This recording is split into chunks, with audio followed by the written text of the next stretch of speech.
Então, capítulo 1 de Lucas, versículo 67. Eu vou ler o texto conforme a gente for pregando, porque o texto é um pouco longo e o nosso horário é curto. Então, queridos, pela manhã nós pregamos os versículos anteriores a esse texto. Pela manhã nós pregamos acerca do nascimento de João Batista. E quando pregávamos acerca do nascimento de João Batista, versículos anteriores, nós lemos que Zacarias, o pai de João, estava mudo por causa de uma repreensão que ele tomou do anjo, e minutos depois que a promessa se cumpre, o texto diz que Zacarias começa a falar e o que ele faz é louvar ao Senhor. Eu falei aqui de manhã isso, falei, olha, você perceba, um homem ficou 9 meses sem poder falar, e no primeiro momento que ele pôde falar, o que ele faz é louvar ao Senhor. E a Bíblia é tão maravilhosa que agora o que a Bíblia nos traz é o cântico de Zacarias, é o louvor que Zacarias fez. Então, se pela manhã nós fomos informados pelo evangelista Lucas, ou pelo doutor Lucas, que Zacarias louvou o Senhor assim que ele pôde, assim que a sua voz voltou ao normal, ele louvou, agora nós teremos o privilégio de ler aquilo que ele louvou o Senhor, aquilo que ele falou ao Senhor, e veremos que é um cântico extremamente relevante, teológico, bíblico, e pelo incrível que pareça, fala muito aquilo que nós faremos mais tarde, que é a ceia do Senhor. Vai falar muito acerca de salvação, redenção, expiação. Então, queridos, Deus é soberano, o Espírito Santo é perfeito. Então você vê que nós estamos fazendo uma sequência, começamos no versículo 1 de Lucas, capítulo 1, e tudo vai se encaixando. Por isso que eu disse, na primeira vez que eu preguei em Lucas, o quão importante era que a igreja não faltasse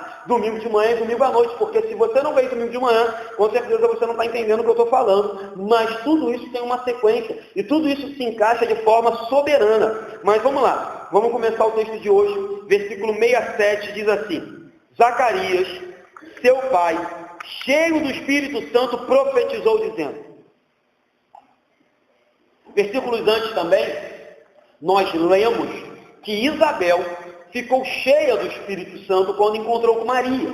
E lemos também que o próprio anjo Gabriel disse a Isabel: o menino que tu tem no ventre, João Batista, será cheio do Espírito já no ventre materno. E agora, mais de uma pessoa fica cheia do Espírito nessa passagem. E deixe-me parar já e fazer um paralelo caminho com a sua vida. Queridos, precisamos urgentemente ser cheios do Espírito Santo. Precisamos urgentemente abandonar a nossa religiosidade morta, a nossa religiosidade farisaica. Precisamos urgentemente abrir mão dos nossos conceitos e das nossas muitas tradições e ser cheio do Espírito Santo de Deus. Adorá-lo com o coração aberto, adorá-lo sem vergonha, adorá-lo e se derramar aos pés dele. Ler a Bíblia com o coração fervendo e com os olhos cheios de lágrimas, vendo que isso é o agir de Deus na vida do ser humano. O quão escasso tem sido pessoas cheias do Espírito Santo. E digo quão escasso, porque hoje se confunde ser cheio do Espírito Santo com um movimento de barulho, de pular, de fazer alguns movimentos. E pasmem, ser cheio do Espírito Santo não tem nada a ver com isso. Nada a ver com isso. Você pode ser extremamente cheio do Espírito Santo e ser congregacional. Ser congregacional não é desculpa para ser frio, morno, para ter uma vida medíocre com o Espírito Santo. Ser congregacional não quer dizer isso, queridos. Ao mesmo ponto que ser cheio do Espírito Santo não quer dizer fazer barulho. Eu creio que com seus olhos fechados no seu banco, com seu joelho dobrado no seu quarto, você pode ser cheio do Espírito Santo. Você deve ser cheio do Espírito Santo. Então, não permita que tradições, ou que a igreja, ou que talvez até o abuso que alguns irmãos cometem usando o nome do Espírito, faça com que você se acanhe em ser cheio do Espírito. Porque Ele está aí, pronto para derramar sobre a mim e sobre a tua vida tudo aquilo que Ele tem. Isabel foi cheia do Espírito. João Batista era cheio do Espírito desde o ventre. Zacarias agora fica cheio do Espírito. E nós vamos ver se ficar cheio do Espírito e profetizar. Deixe-me já falar alguma coisa. O versículo diz assim: Zacarias profetizou. E você vai ver que a profecia de Zacarias é bem diferente das profecias que encontramos aí no mundo hoje em dia. É bem diferente das profecias que se proferem em algumas igrejas evangélicas aí. A profecia de Zacarias é extremamente bíblica. É uma mensagem bíblica, cristocêntrica. É uma profecia de salvação, de redenção, de arrependimento. É uma profecia de que o reino está próximo, o Messias virá, ele salvará, arrependei-vos. Essa é a mensagem, essa é uma profecia bíblica. É claro que ele vai predizer algumas coisas, ele vai falar acerca do Messias, ele vai falar acerca da salvação que ainda haveria de vir, ainda não tinha chegado, mas você vai ver que uma verdadeira profecia nada mais é do que a proclamação fiel da palavra de Deus. O ofício de um profeta era pegar a palavra de Deus, que ele recebia de Deus, e passar ao povo. Por isso que nós hoje, congregacionais, tradicionais, entendemos que toda vez que a Bíblia é aberta e alguém prega o Evangelho com fidelidade, ele está profetizando a palavra de Deus. Ele está recebendo algo que veio de Deus e está passando para o povo. Então essa é a função de um verdadeiro profeta nos dias de hoje. Não bater no peito e ficar dando uma de adivinho. Não bater no peito e ficar profetizando bens materiais e bênçãos materiais. Essa não é a função de um profeta. Essa não é uma profecia bíblica. Nunca foi, nunca vai ser. E Zacarias vai nos mostrar o que é uma profecia extremamente bíblica. É a mensagem de Deus pregada com fidelidade. Vamos ler o 68 e o 69, diz assim. Começa a profecia. Bendito seja o Senhor, Deus de Israel, porque visitou e redimiu o seu povo e nos suscitou plena e poderosa salvação na casa de Davi, seu servo. Vamos parar aqui. Zacarias começa a sua profecia, ou o seu cântico, como diz o nosso título, com uma exaltação ao nosso Deus Todo-Poderoso. E ele começa não falando da vida dele, não falando da vida de João, do seu filho que acabara de nascer, não falando de como a sua esposa tinha sido abençoada, sendo estéril e ficou grávida. Ele começa dizendo, bendito seja o Senhor. E talvez, novamente, devido a esse mundo em que nós vivemos ser um mundo tão mau, palavras tão belas como essa não tenham o impacto que deveriam ter na nossa vida. Quando ele diz, bendito seja o Senhor, essa palavra é uma palavra extremamente impactante e com certeza foi. Tente você se colocar no lugar de Zacarias. Tente você se imaginar uma pessoa idosa, eu já falei aqui de manhã, com uma mulher estéril, vivendo no povo de Israel, aonde há 400 anos Deus não dava uma palavra com o povo, não enviava um mensageiro, não levantava um profeta, e de repente dentro da sua casa você vê nascer o precursor do Messias. Isso é motivo para dizer, bendito seja o Senhor, louvado seja o Senhor, maravilhoso é o Senhor. Mas aí Zacarias não para e diz assim, ele não é um Senhor qualquer. Você perceba que Zacarias poderia ter já até desistido ou ter repensado se Deus realmente era o Deus de Israel. Afinal de contas, poxa, Deus tem 400 anos que não fala com a gente. Tem 400 anos que Deus não visita o seu povo. Talvez Deus não seja mais o nosso Deus. Talvez Deus tenha mudado de povo. Mas nós bem sabemos que as promessas de Deus duram para sempre. Então, Zacarias vira e diz assim, bendito seja o Senhor, vírgula, Deus de Israel. O Deus do seu povo, o Deus da promessa, o Deus da aliança, o Deus de Isaac, Abraão, Jacó. Bendito seja, não qualquer Deus.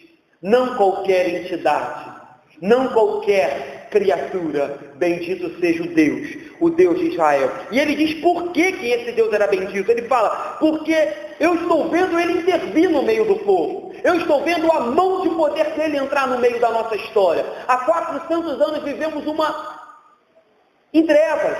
Há 400 anos vivemos em silêncio. Há 400 anos não ouvimos nada da parte de Deus, mas ele diz, porque ele visitou e redimiu o seu povo. Você entende que aqui começa a entrar um pouco da predição e da profecia futura de Zacarias, porque ele diz, visitou. A partir do momento que Deus vem e começa a trabalhar na vida de Isabel, na vida da Virgem Maria, e começa a produzir todo um plano de salvação para que João Batista e Jesus viessem ao mundo, Deus visitou o seu povo. Mas ele diz, redimiu. Deus ainda não havia redimido o seu povo. Deus ainda não havia, Jesus ainda não havia morrido na cruz. Mas Zacarias, com os olhos da fé, cheio do Espírito Santo, porque foi assim que o texto começou, Zacarias, cheio do Espírito, diz, ele redimiu. Ele olha para algo que ainda não havia se concretizado e diz, eu já estou vendo pronto, porque aquele que prometeu é fiel, aquele que começou a boa obra vai terminá-la, aquele que enviou João Batista vai enviar o Jesus, aquele que disse que o Messias haveria de vir, ele virá. Então ele diz, ele redimiu o seu povo. E você entende, de novo, eu falei de manhã aqui, como que o Evangelho está sempre recheado de palavras de salvação, como que o Evangelho está sempre cheio de palavras acerca de redenção. Redenção, queridos, nada mais é do que livramento. E se ele redimiu o seu povo, se ele livrou o seu povo, ele livrou de algo. Se Deus nos redimiu de algo, nos redimiu de alguma coisa. E deixe-me lembrar você mais uma vez, Deus nos redimiu do pecado. Deus nos redimiu de uma condenação eterna. Deus nos livrou de um inferno eterno que nos esperava. Deus nos livrou de um castigo eterno que nos esperava. Assim que nós nos apresentássemos diante do trono branco para prestar contas sobre os nossos pecados. Então, Zacarias começa dizendo, bendito seja o Senhor. Não porque ele deu um carro novo.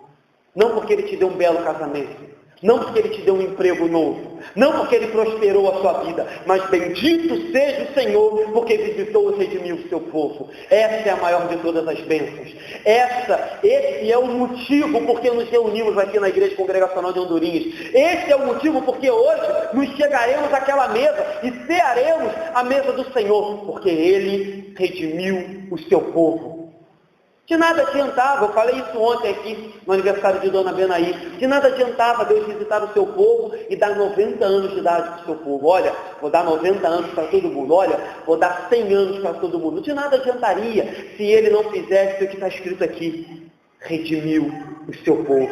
Você viveria 90, 100 anos, você viveria rico, abastado, mas quando você ouvisse aquilo que Jesus nos disse, louco, esta noite pedirão a tua alma, e o que tu tens preparado para que será? De nada adiantaria. Você diria, bendito o Senhor que me prosperou, mas de que adianta se ele não te redimir? Bendito o Senhor que me curou daquela doença grave, de que adianta se ele não te levar para o céu? Faz bem com isso. Pessoas chegaram naquele grande dia, abençoadas, curadas de enfermidades, com grandes livramentos, e serão ainda assim condenadas, porque uma coisa não está associada à outra. Inclusive aqueles que fizeram, porque Jesus diz que muitos naquele dia dirão, Senhor, em teu nome nós profetizamos, em teu nome nós fizemos milagres, em teu nome nós curamos, e ele vai dizer, apartai-vos de mim. Entende como a bênção, entende como a prosperidade, entende como essa vida material momentânea e passageira pode ser maravilhosa e ainda assim não está associada a uma vida eterna e ainda assim não está associada ao Evangelho da salvação? Pessoas podem passar 30 anos dentro de uma igreja ouvindo balela e naquele grande dia não terem a sua salvação em Cristo Jesus. Tanto é assim, eu já vou adiantar que a salvação, a redenção, ela não é física, e ela até pode ser física, Deus até pode nos dar coisas físicas, mas ela é extremamente espiritual, que no versículo 77, que nós leremos depois, diz assim, tu, menino, serás chamado profeta do Altíssimo, porque precederá o Senhor, preparando os caminhos. 77, para dar ao seu povo o conhecimento da salvação e redimi-lo dos pecados. Então entenda uma coisa, Deus não veio redimir você de uma pobreza, Deus não veio redimir você de uma educação ruim, Deus não veio redimir você de uma cultura pobre, Deus veio redimir a mim e a você do meu e do seu pecado. Existem igrejas hoje que têm se tornado em grandes centros de ONGs, igrejas onde fazem de tudo para que as pessoas deixem a pobreza e estudem. Isso é muito relevante. Igrejas onde incentivam o seu membro a prosperar financeiramente, isso é relevante, isso é muito legal. Mas entenda uma coisa, tudo isso é muito legal, mas tudo isso as ONGs fazem, tudo isso o governo diz que faz, tudo isso a sociedade diz que faz, mas pregar sobre perdão de pecados e salvação eterna, só a igreja pode fazer. Então de nada adianta transformarmos a igreja congregacional numa grande ONG, num grande ajuntamento que vai pregar, olha, você vai ser uma pessoa mais intelectual, olha, você vai deixar a pobreza, mas a pobreza pode sair da pessoa. Mas se o inferno não sair, de nada adianta. A ignorância pode sair da pessoa. Você pode pegar alguém analfabeto, trazer para a igreja e ensinar a ler e escrever, ensinar a tocar um instrumento e tornar-se um grande músico. Mas se você não curar o maior de todos os problemas dela, que não é a fome, não é a falta de educação, não é o lugar que ela mora, não é a pobreza, não é o linguajar dela, não é a vestimenta dela, o maior de todos os problemas da humanidade é o pecado e a condenação eterna, de nada adianta. De nada adianta. Porque se adiantasse, entenda uma coisa, o governo já tinha dado jeito no mundo. As ONGs já tinham dado jeito no mundo. A cada dia que passa, as ONGs se multiplicam, vão para as ruas, fazem passeatas, se vestem de branco, pedem a paz, e a paz nunca vem. Porque a paz não vem com um discurso vazio de ONG nenhuma. A paz vem por meio do Salvador Jesus Cristo, daquele único que pode trazer paz ao mundo. Então eles vão fazer passeata, eles vão se vestir de branco, eles vão entregar flores nas ruas, eles vão gritar paz, paz e paz. E a verdade é que a cada dia que passa, as coisas vão piorar. Porque somente Jesus pode transformar a vida de um pecador. Amém, queridos? Então, entenda uma coisa. Quando Zacarias fala de redenção, quando Zacarias fala de redenção, ele está falando especificamente de salvação espiritual. Aí o texto segue, eu já li, no 69, diz assim, que ele suscitou uma plena e poderosa salvação da casa de Davi. E aqui eu vou fazer uma menção rápida, porque mais uma vez você vê assim, Zacarias era da tribo de Levi, e quando ele diz suscitou plena salvação da casa de Davi, ele não está falando do filho dele, João Batista. Ele está falando mais uma vez, ele está profetizando acerca do Messias, acerca de Jesus, que viria da casa de Davi. Então, você vê mais uma vez o quão humilde Zacarias estava sendo, o quão cheio do Espírito Santo Zacarias estava sendo, e o quão guiado por Deus ele estava sendo, porque ele poderia ter usado desse momento para falar, epa, já que a minha língua, já que a minha voz voltou, já que agora eu não estou mais mudo, eu vou bendizer a Deus falando das coisas que ele fez na minha casa. Mas ele diz, não, ele suscitou plena salvação na casa de Davi, seu servo. Ele está falando de Jesus, do Messias. Mais uma vez, profeticamente ele está vendo algo que nem se cumpriu. O Messias nem nasceu. A próxima pregação nossa vai ser o nascimento de Jesus Cristo. Mas o Messias não nasceu e ele está dizendo, bendito seja o Senhor, porque nos deu uma plena salvação na casa de Davi. Ele cria poderosamente. Nós falamos de manhã, foi necessário que ele ficasse 9 meses em disciplina para que ele entendesse que a profecia ia se cumprir e era verdadeira. Versículo 70, leia comigo. Como prometera, desde a antiguidade por boca dos seus santos profetas. Mais uma vez, você vê quando eu digo que a pregação é bíblica, ou quando a profecia é bíblica, ela sempre remonta, ou sempre nos traz à memória que Deus não começou a agir agora. Que Deus não começou a agir na igreja congregacional de Andorinhos. Que Deus já está agindo desde os antigos profetas, desde o Gênesis. Então ele diz assim, olha, como Deus prometera, a promessa dele é uma só. Ele não mudou com o decorrer dos anos. Ele não adaptou a sua promessa no decorrer dos anos. Então ele diz, essa salvação, essa redenção, essa visita que está se concretizando agora na vida de Zacarias, foi prometida desde a antiguidade por boca dos seus santos profetas. E é muito legal que ele diz assim, por boca dos seus santos profetas. Parece que o que ele está dizendo quem falou foi o próprio Deus. Ele só usou a boca dos profetas. E assim acontece quando nós pregamos o Evangelho. Eu não tenho nada para dar a vocês. Eu não tenho nada para oferecer a vocês. o que nós poderíamos dizer é: Deus, por boca do pastor, falou à congregação. Deus, por boca da diaconisa Andréia, falou quando ela ministrou no louvor. Deus, por boca de todos aqueles que passarem por esse púlpito, vai falar à igreja congregacional de Andorinhas. Porque o dia que alguém se colocar aqui de pé e dizer que vai falar alguma coisa ou que tem algo para a igreja, maldito seja, porque nós não temos nada. Tudo vem dele, tudo é dele. Nós não criamos nada, eu não inventei nada, eu não produzi nada, já estava escrito há 2000 anos e já estava prometido desde o Gênesis. Mas, quão lamentável tem sido alguns pastores que se dão ao desserviço de inventar ou de falar aquilo que Deus não falou, de pregar aquilo que Deus não mandou pregar, de inventar aquilo que Deus não mandou dizer, porque estão ávidos, estão sedentos por novidade, mas nós ficamos com o evangelho puro e simples que sempre existe. Amém? Vamos seguir?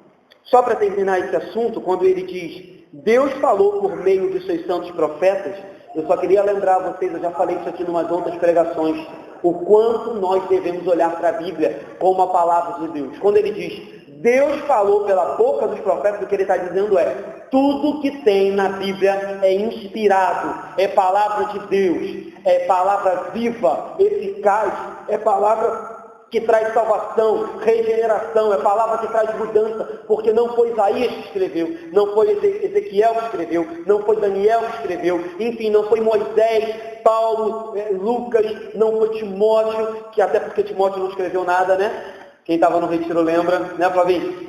Não foram eles que escreveram, foi Deus que falou por meio deles e os fez escrever. Então, quanto mais nós olharmos para a Bíblia com essa visão, é a palavra de Deus que ele usou os seus profetas para escrever, nós teremos muito mais bênçãos a receber. Nós teremos muito mais conforto e consolo no nosso coração. Quando abrirmos a Bíblia na nossa casa, entenderemos que não estamos lendo um livro morto. Não estamos lendo simplesmente palavras. Estamos lendo um único livro em que o autor se faz presente. O único livro, quando você lê, que o autor se faz presente é a Bíblia, porque o Espírito Santo habita em você e traz a você a verdade das Escrituras. Você pode pegar o livro de qualquer escritor, a não ser que você coloque ele sentado e diga, vou ler na sua presença. A não ser que você chame o Idauro, compre um livro do Idauro e fale, Idauro, senta aqui que eu quero ler na sua presença. Fora isso, aonde você estiver e abrir a Bíblia, o autor estará lá. O Espírito Santo de Deus estará lá conduzindo a tua leitura para te revelar aquilo que você tem que entender. Amém? 71, diz assim. Aí ele diz que Deus prometeu. E ele agora vai dizer para quê? Para nos libertar dos nossos inimigos e das mãos de todos os que nos odeiam. É claro que num contexto aqui maior, você poderia imaginar vários inimigos. A carne é um dos nossos inimigos. A Bíblia diz que a carne milita contra o Espírito, e a todo momento a nossa carne quer fazer aquilo que é mal. A todo momento a nossa carne, ela deseja por aquilo que é pecaminoso. Um outro inimigo nosso é a morte. A morte chega para todo mundo. Ninguém vai fugir dela. Uma hora ela vai chegar. Um outro inimigo nosso é o nosso arqui-inimigo, Satanás e os seus anjos, a todo momento ao nosso derredor, procurando a quem possa tragar, a todo momento nos tentando, a todo momento nos provando. Então, num contexto geral, nós poderíamos citar esses três maiores inimigos. Mas você entenda uma coisa, ele diz, para nos libertar dos nossos inimigos. Isso significa o quê? Que você não vai morrer? Não, você vai morrer. Você vai morrer como eu vou morrer um dia. A não ser que Jesus volte e nos busque antes. Isso significa o quê? Que o inimigo não vai mais te tentar? Não, ele vai continuar te tentando. Isso significa o quê? Que a sua batalha contra a carne acabou? Não. A nossa batalha é diária. Todos os dias nós lutaremos, mortificando a carne dia a dia. O que significa então? Significa que Jesus venceu. Que Jesus venceu. Jesus venceu a carne porque ele não pecou. Jesus venceu a morte porque ele ressuscitou. E Jesus venceu Satanás e seus anjos porque ele os derrotou na cruz do Calvário. Ele venceu. Nós, pela misericórdia, pela graça, pela ajuda do Espírito Santo, todos os dias batalhamos essa luta. Mas entenda uma coisa, independente da minha e da sua força, independente do meu e do seu mérito, independente de como você tem lidado com essa luta, o meu e o seu Senhor venceu. Ele venceu, e isso é a nossa garantia, isso é a nossa força, isso é o que nos faz nos colocar de pé manhã após manhã e falar: a luta está ferrenha, Senhor, a tentação está tremenda, está difícil, mas eu creio porque Ele venceu e eu vencerei. Eu creio porque Ele venceu, e Apocalipse 17:14 diz que quando o Cordeiro vence, nós também vencemos. É bem verdade que hoje nós ainda não aproveitamos plenamente da vitória do Cordeiro. Mas chegará um grande dia, quando Ele se assentar no trono. E nós lemos de manhã, quando o Salmo diz: assenta-te à minha direita, até que eu ponha todos os teus inimigos debaixo dos teus pés. Naquele grande dia nós estaremos lá. E junto com Ele seremos declarados mais do que vencedores, por meio daquele que nos amou. Não por meio dos seus méritos, não por meio da sua obra, não pelo seu tempo de igreja, não pela quantidade de vezes que você participou dos cultos. Isso é muito bom. E eu te chamo a participar de todas as reuniões da igreja congregacional, que você dê o seu máximo para participar de tudo aquilo que temos feito aqui na igreja, todas as nossas atividades. Mas entenda, naquele grande dia, não será o teu mérito, será o mérito de Cristo. Não será as suas obras, será as obras de Cristo, a obra que Ele fez quando esteve aqui. Vamos seguir? Ainda nesse contexto do 71, eu disse aqui, que ele diz assim, para nos libertar. E eu já falei um pouco sobre isso nessa noite. Quando somos salvos, nós somos salvos de alguma coisa. Somos salvos do pecado, do inferno e da condenação. Mas somos salvos para alguma coisa. E esse para alguma coisa nós vamos desenvolver logo na frente, você vai entender. Versículos 72 e 73. Para usar de misericórdia com os nossos pais e lembrar-se da sua santa aliança e do juramento que fez Abraão, o nosso pai.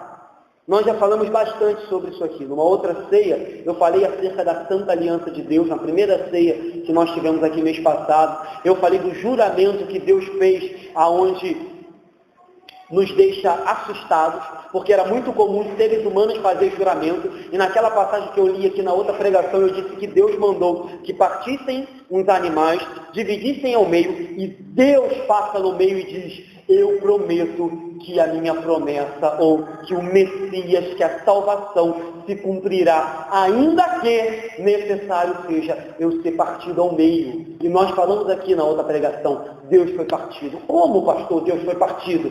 Deus foi partido na cruz do Calvário, quando derramou o seu sangue pela minha e pela sua vida. Hoje, quando nós formos ceiar, Ele nos diz: esse é o meu corpo que foi partido por vós. Então, Zacarias, mais uma vez na sua profecia extremamente bíblica, diz: lembrem, isso é a santa aliança que Ele fez com os pais. Isso é o juramento que Ele fez a Abraão, e o juramento que Ele fez no seu próprio nome. Deus olhou à sua volta e disse: por quem eu posso jurar? Seres humanos juram pelo monte de coisa, né? E Deus falou: eu vou jurar pelo meu próprio nome, porque se existe alguém que não pode mentir, se existe alguém que não pode falhar, se existe alguém que é santo, santo, santo, perfeito, imutável, sou eu. Então eu vou jurar pelo meu próprio nome. E Deus diz: Abraão, não é pelo seu mérito, pelo de Isaac, pelo de Jacó, não é pelo mérito de Davi, não é pelo mérito da igreja congregacional de Hondurinhas que hoje vocês vão ceiar, é porque eu jurei pelo meu próprio nome e eu vou cumprir na cruz do Calvário. É isso que esse texto está dizendo. Nós já falamos muito sobre isso, muito. Mas eu queria ler um texto que eu acho interessantíssimo nessa noite. Não precisa abrir não. Hebreus 6, versículo 13 diz assim: pois quando Deus fez a promessa a Abraão, visto que não tinha ninguém superior por quem jurar, jurou por si mesmo, dizendo: certamente te abençoarei e te multiplicarei. E assim, depois de esperar com paciência, obteve Abraão a promessa, pois os homens juram pelo que lhes é superior, e o juramento, servindo de garantia para eles, é o fim da contenda. Por isso Deus, quando quis mostrar mais firmemente aos herdeiros da promessa a imutabilidade do seu propósito, se interpôs com o juramento. Ele diz, Deus, quando quis mostrar que a sua promessa era firme e que não mudaria, ele jurou por ele mesmo, para mostrar ainda que tudo dê errado. E tudo deu errado. Olha para os profetas, olha para os pais da Bíblia, olha para Abraão, Isaac e Jacó, olha para Davi. Tudo deu errado, todos eles erraram, todos eles falharam. Mas o Messias veio e cumpriu fielmente a promessa. Vamos voltar para o nosso texto. 74 e 75 diz assim, de conceder-nos que, livres das mãos de inimigos, o adorássemos sem temor, em santidade e justiça perante Ele todos os nossos dias. Vamos parar aqui? Eu disse que quando Deus nos salva de algo, que eu ia desenvolver isso, Ele nos salva de alguma coisa, que é a condenação, o pecado e o inferno, e Ele nos salva para alguma coisa. E o próprio texto esclarece, Zacarias diz assim, Ele nos salva para que nós o adorássemos sem temor. Então a primeira coisa que Deus nos chama a fazer é adorá-lo. Então, em última análise, a nossa salvação é uma bênção. A nossa salvação nos livra da morte eterna, nos livra do juízo, nos livra da condenação, nos livra daquela vida que nós vivíamos maldita, praticando um monte de pecado. Então tudo isso é bênção na nossa salvação. Mas em última análise, a nossa salvação é para a glória de Deus. A nossa salvação é para glorificar o nome de Deus. A nossa salvação é para que naquele grande dia, todo joelho se dobre, toda língua confesse que Jesus é Senhor. A nossa salvação é para que naquele grande dia, as pessoas se coloquem diante do trono e digam, era verdade, era verdade. A nossa salvação é para que naquele grande dia, as pessoas parem diante do trono e vejam, Ele cumpriu a sua promessa de salvar aqueles que criam no seu Filho, mas de condenar aqueles que não creem no seu Filho. E ali, pasmem, cadê Guilherme? Será para a glória de Deus, aqueles que forem salvos e aqueles que não forem. Porque nos que forem salvos, nós diremos, glória a Deus, porque a misericórdia, o amor dele, a graça dele se cumpriu na vida deles. Mas para aqueles que negarem a Jesus, nós diremos, glória a Deus, porque a palavra dele se cumpriu onde diz que todo aquele que pecar morrerá. Que todo aquele que não crê no Filho terá o castigo eterno. E no final das contas, o nome dele será glorificado. É duro? Confesso que é. Mas é a Bíblia. Então, em última instância, a minha e a sua salvação é para a glória de Deus. Não importa a minha salvação e a sua é para a glória de Deus. Eu já disse isso aqui. Não é a minha e a sua história, sabe? Não é a história da glória de Anderson. Não é a história da glória de Andréia. Não é a história da glória da Igreja Congregacional de Andorinhas. É a história da glória de Deus. E nós seremos salvos para a glória de Deus. Não porque somos bonzinhos. Não porque somos melhores do que as pessoas que estão lá fora. Não porque somos santarrões, mas porque Deus é bom e o seu amor dura para sempre. A glória dele vai ser adorada naquele grande dia. E não o mérito da igreja congregacional. Ai de nós se dependêssemos da igreja congregacional para alguma coisa.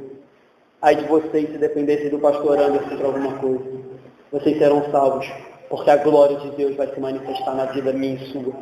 Mas aí entram alguns aspectos nossos. Como eu disse, o primeiro é, Ele nos livra para que o adorássemos sem temor. E aqui entra a nossa vida de adoração, queridos.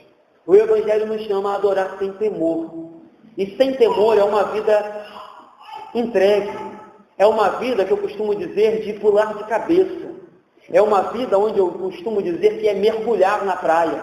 É uma vida que eu costumo dizer que não é viver um Evangelho que só molha a canela dos nossos pés. É um Evangelho onde você mergulha de corpo e alma. É um Evangelho onde você se deleita. É um Evangelho onde você o adora, não só quando o ministério de louvor toca o louvor e você levanta as suas mãos. É um ministério quando você vive em adoração.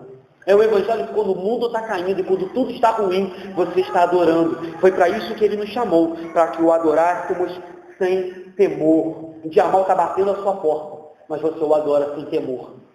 O dia triste está batendo a sua porta, mas você o adora sem temor, porque você adora por aquilo que Ele é, e não por aquilo que Ele faz. Até porque se tivéssemos que adorar por aquilo que ele faz, ainda assim deveríamos adorá-lo eternamente, porque ele já fez aquilo que tinha de mais importante, que é salvar a minha e a sua vida.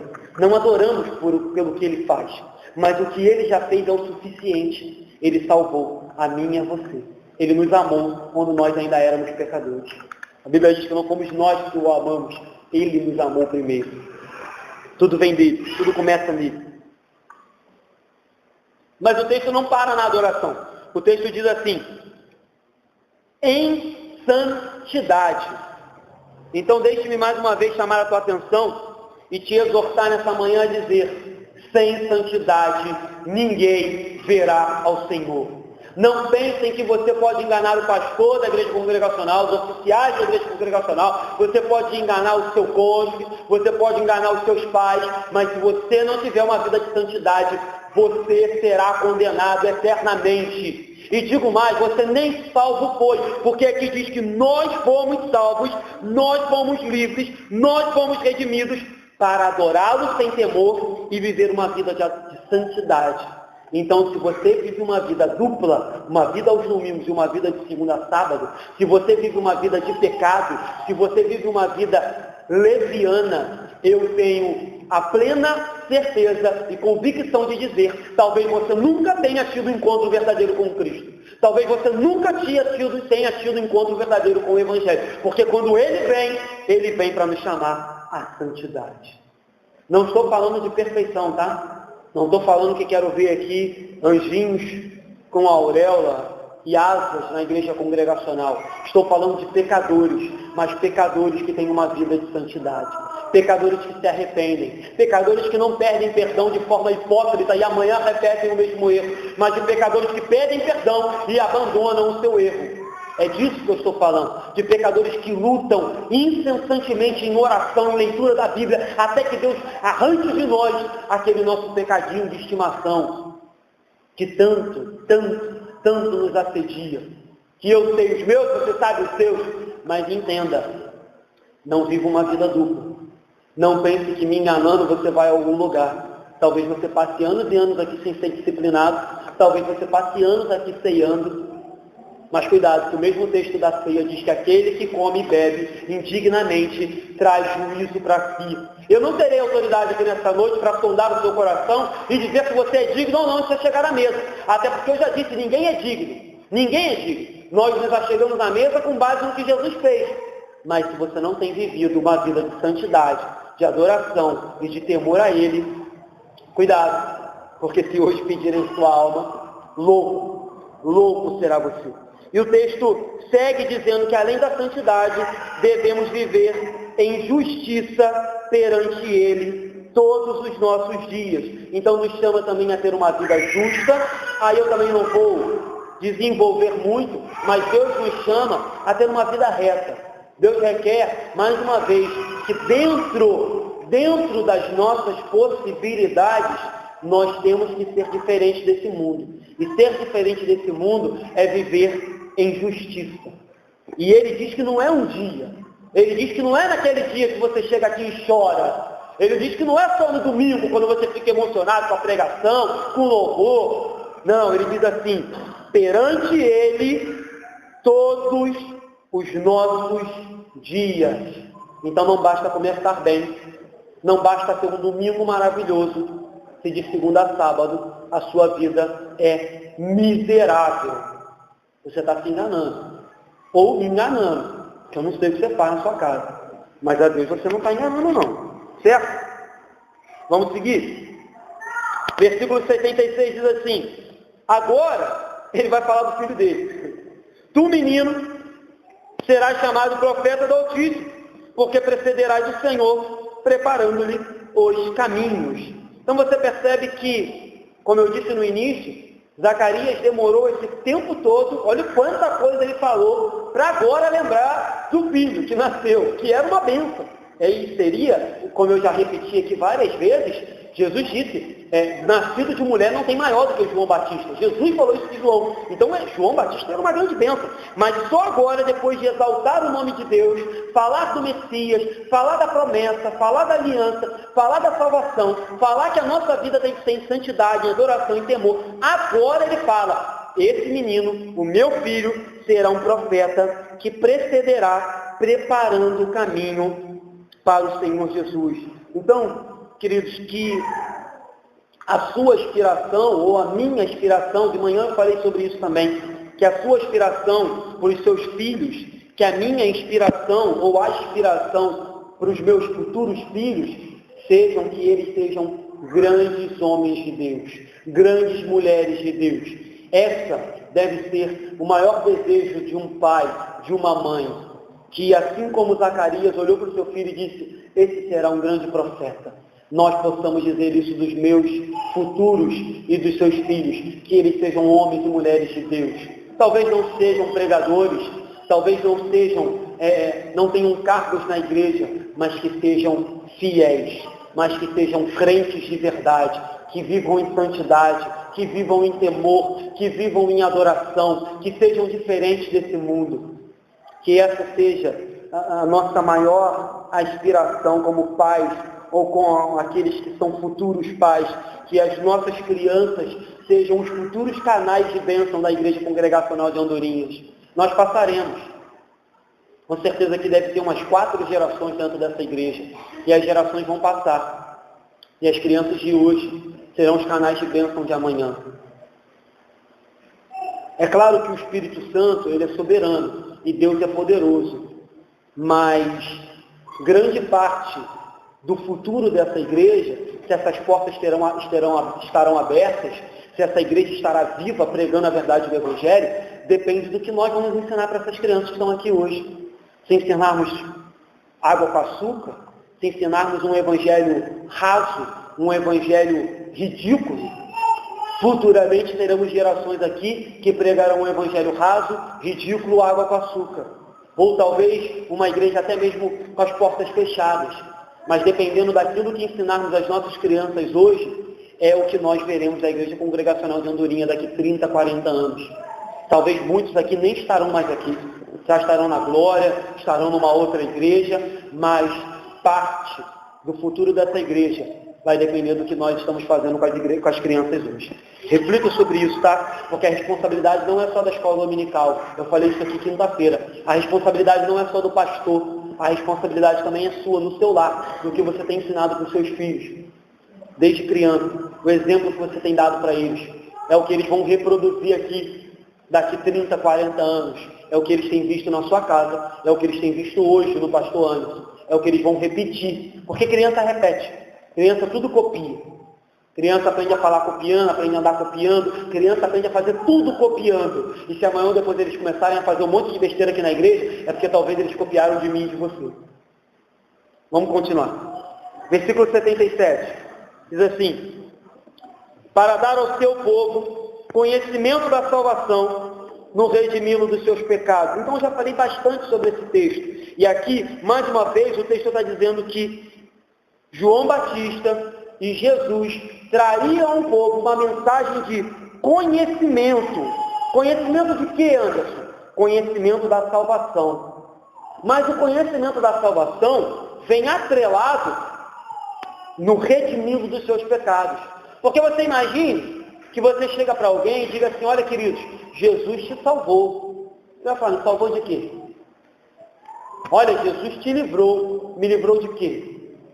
Imagine que eu chego para você certo dia, na sua casa, e falo assim: olha, irmão, acabei de pagar R$1.000 de multa do seu carro que você tomou aqui na estrada até Niterói. Aí você vai falar: multa? Eu não tinha multa nenhuma. Não chegou nenhuma anotação na minha casa, ninguém me avisou. Que multa é essa que você pagou? Agora, se eu chego para você e falo: olha aqui, querido, deixa eu te mostrar. Você devia R$1.000 de multa. E você seria condenado por causa dessas multas. Teria que pagar uma multa exorbitante, o seu carro seria apreendido, mas eu paguei. Aí você vai falar: Caramba, muito obrigado. Glória a Deus. Irmão, que bênção, você pagou as minhas multas. Agora, falar para o pecador, olha, querido, Jesus pagou, Jesus te livrou. Olha, Jesus tem uma grande bênção. Sem falar o porquê. Imagine você chegar para um grande pecador, para um traficante, e falar para ele, olha, Jesus tem um plano maravilhoso na sua vida. Ele vai falar, epa, eu já estou na bênção, já estou aqui dono do morro, cheio de grana. Se Jesus tem um plano maravilhoso, vai ser melhor ainda. Então eu quero Jesus. Imaginemos que você chega para uma mulher que ganha a vida, vendendo seu corpo, e diz, olha, Jesus tem um plano maravilhoso para a sua vida. Ela vai dizer, é o que? Vai assinar minha carteira? Vai me dar fundo de garantia? Vai me dar férias? Se ele tem um plano maravilhoso para a minha vida. Se você não avisa o pecado, se você não amostra o pecado, se você não amostra a condenação, a salvação se torna ridícula, irrelevante, desnecessária. Falar para um pecador que Jesus tem um plano maravilhoso na vida dele, sem falar que antes ele está condenado, e que depois disso você diz, mas Jesus tem um plano maravilhoso na sua vida. Primeiro você tem que se arrepender. Primeiro você tem que deixar de ser traficante. Primeiro você tem que deixar de ser ladrão. Primeiro você tem que deixar de ser promíscuo. Primeiro você tem que deixar de ser adúltero. Mas já imaginou falar para um camarada que vive na boemia, vive pelos bares da vida, tem 4 mulheres e fala, olha, queridos, Jesus tem um plano maravilhoso na sua vida. Jesus tem bênção. Ele vai falar, poxa, eu quero, quem não quer? Mas Zacarias nos ensina que o Evangelho veio para o conhecimento da salvação, no redimi-lo de seus pecados. Então, eu disse aqui de manhã, Evangelho que não anuncia o pecado, Evangelho que não anuncia a condenação, é um Evangelho pela metade, onde as pessoas dificilmente vão valorizar esse Evangelho. É por isso que você vai ver João Batista pregando, raça de víboras, arrependei-vos. É por isso que você vai ver ele pregando duro, o juízo vindouro está às portas. Por quê? Porque o pecado deveria ser denunciado. Vamos seguir. Versículo 78 diz assim, graças à entranhável misericórdia do nosso Deus, pela qual nos visitará o sol nascente nas alturas, para alumiar os que jazem nas trevas e nas sombras da morte, e dirigir os nossos pés pelo caminho da paz. Você entende? Que talvez aqui algumas pessoas pudessem pensar, então eu vou fazer por onde ganhar a minha salvação. Eu vou fazer por onde ser salvo. Aí, Zacarias vem e diz assim, olha só, a salvação pela remissão de pecados é graças à entranhável misericórdia do nosso Deus. De novo, não vem de você, não é pelo que você fez, não é pelo que você faz, nem pelo que você vai fazer. É graças ao amor, ao coração misericordioso de Deus. Essa palavra no original, graças a entranhável, quer dizer que não tem quando a gente diz assim, que o sentimento, tem quando a gente diz, olha, tremeu tudo aqui, eu fiquei tão emocionado que me deu um bolo na barriga, vem das entranhas, é isso que o original está dizendo aqui. Esse amor de Deus é um amor tão grande que vem de dentro, vem do mais profundo de Deus, vem daquele sentimento nosso que quando a gente está extremamente emocionado, que dá até aquela dorzinha de barriga, que remexe tudo, vem de dentro. Então ele diz, se não fosse a entranhável misericórdia de Deus, ninguém seria salvo. O texto segue e diz assim, e ele nos visitará com o sol. Que sol é esse, queridos? O sol que já foi predito, depois você procura no Antigo Testamento, várias e várias vezes, que seria o nosso Senhor Jesus Cristo. E ele diz, ele vem para alumiar. Ele vem para alumiar. Mas de novo, você vê que eu vou fazer um paralelo com o pecado. Porque ele diz que vem alumiar não os bonzinhos. Ele não vem alumiar um monte de santinhos. Ele não vem alumiar um monte de gente perfeita. Ele diz assim, para alumiar os que jazem nas trevas e sombra da morte. Eu e você estávamos nas trevas antes da luz do Evangelho brilhar.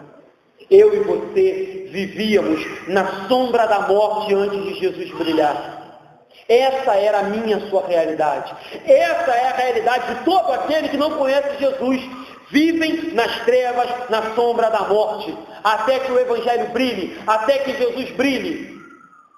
Porque se ele diz que o sol nasceu, que Jesus veio para alumiar os que jazem nas trevas, é óbvio, todos pecaram e carecem da glória de Deus, e todos estão nessa condição antes de conhecer a Jesus. Então, mais uma vez, o Evangelho não tem como fugir, não tem como tornar o Evangelho algo extremamente popular, algo extremamente, agradável. O Evangelho, me deixe falar de novo, é duro. É duro. Ele diz, vocês estavam em trevas, vocês andavam na sombra da morte. Aí ele vem com a parte boa e diz, mas Deus enviou Jesus. Mas Deus amou o mundo de tal maneira que deu seu Filho. Mas antes, o Evangelho é duro. Antes, o Evangelho é impopular. Antes, o Evangelho, ele toca na ferida. Ou quem é o ser humano que gosta de ouvir isso? Olha, querido, você anda nas trevas. Olha, querido, você é pecador. Olha, meu camarada, eu amo você. Você é meu parente. Mas se você continuar nesse caminho, você vai para o inferno. Ninguém gosta de ouvir isso. Isso é extremamente impopular. Popular é falar, opa, Jesus te ama e tem um plano na sua vida. Isso é popular. Popular é falar, opa, irmão, pode continuar. Deus é bom. O que importa é ter Jesus no coração. Não é esse o discurso? Eu tenho Jesus, irmão, eu creio. Mas não obedece uma vírgula do que ele falou. Mas aí o povo diz, não, o que importa é o coração. Jesus não é cardiologista, Jesus não é médico. Falei aqui uma quinta-feira, Jesus quer tudo seu. E essa história que importa é o coração, você entrega os seus membros para ser usado como uma meretriz. Aí fala, ó Jesus, mas para você eu dou o coração. Mateus diz que do coração procede os maus desígnios. Então cuidado. Porque o corpo faz aquilo que o coração está cheio. O nosso corpo só expressa, a minha boca só expressa, as minhas atitudes, os meus olhos só expressam aquilo que o coração está cheio. E ai de nós, se a luz não brilhar, viveremos extremamente ou eternamente em trevas. Em trevas. Mas Jesus veio para brilhar e nos trazer a luz que nos traz a paz. Porque o texto diz assim, e dirigir, finalzinho de 79, os nossos pés pelo caminho da paz. Então não é apenas uma salvação momentânea. Nós já lemos aqui no versículo anterior que diz assim, que nós devemos viver perante Ele todos os nossos dias. E agora diz que a luz vem, assim como o salmista diz que é luz para os nossos pés, lâmpada para os nossos caminhos, aqui vem, diz que a luz vem.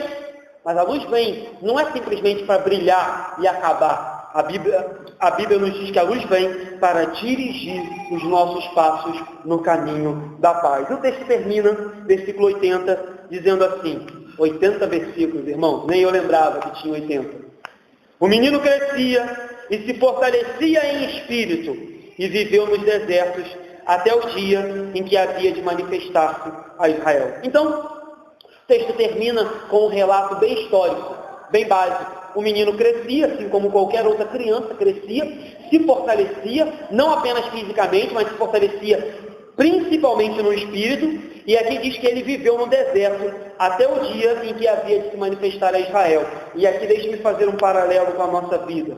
Queridos, é necessário que caminhemos um pouquinho no deserto.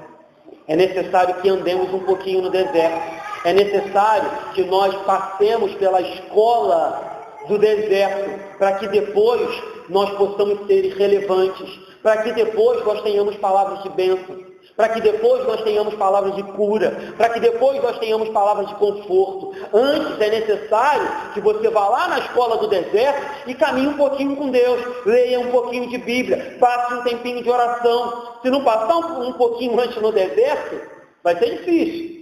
Vai ser difícil. Então aqui a palavra diz que o menino viveu no deserto. Então às vezes um deserto é bom. Às vezes um tempinho a sós com Deus é extremamente importante. Então dificilmente você terá poder para ficar de pé aqui nesse púlpito, ou poder para evangelizar, para pregar, para ser influente, se antes você não passou um tempo com Deus no deserto, aprendendo aquilo que Ele tem para você. Passe um tempo com Deus no deserto, que aí talvez nós sejamos relevantes, influentes, tenhamos poder, autoridade para pregar o Evangelho. Fora isso, vivendo uma vida atarefada, cheia, lotada, sem tirar um tempinho para ir no deserto ouvir o que Deus tem para falar, eu acho que vai ser difícil sermos cheios do Espírito, como eu disse no início. E para concluir, queridos, queria terminar perguntando para você que está aqui nessa noite, não apenas você que nos visita, mas para você que já é membro da igreja há muitos anos. Nós já experimentamos esses privilégios que foram ditos aqui? 3 privilégios foram ditos aqui que eu quero destacar. O primeiro é o perdão dos pecados. O segundo é tirar as pessoas das trevas e levar para a luz. E o terceiro é andar no caminho da paz. São 3 privilégios que somente aquele que conheceu a Jesus tem. Perdão de pecados, sair das trevas para a luz e andar no caminho de paz. Então, isso é uma realidade, isso é uma verdade para todo aquele que crê no Senhor Jesus. Então, se você está aqui nessa noite há não sei quantos anos, ou entrou aqui para nos visitar nessa noite, e não tem certeza do perdão de pecados, de que Deus pode te tirar das trevas para a luz, de que Ele pode te fazer andar em caminhos de paz, essa é a noite. Essa é a noite de você buscar em Jesus essas 3 bênçãos, esses 3 privilégios que foram pregados aqui nessa noite. Perdão, sair das trevas e andar no caminho de paz com o nosso Senhor e Salvador Jesus Cristo. Que o Espírito de Deus testifique com o nosso Espírito que nessa noite fomos perdoados, que nessa noite fomos resgatados das trevas e que nessa noite Deus nos levará para andar em caminhos de paz com Ele, até aquele grande dia, quando Ele voltar para nos buscar. Amém, queridos? Não saia daqui nessa noite sem meditar sobre isso. Perdão de pecados, livramento das trevas e andar em paz com Deus, até aquele grande dia, quando todos nós nos encontraremos com Ele na glória. Amém? Vamos orar.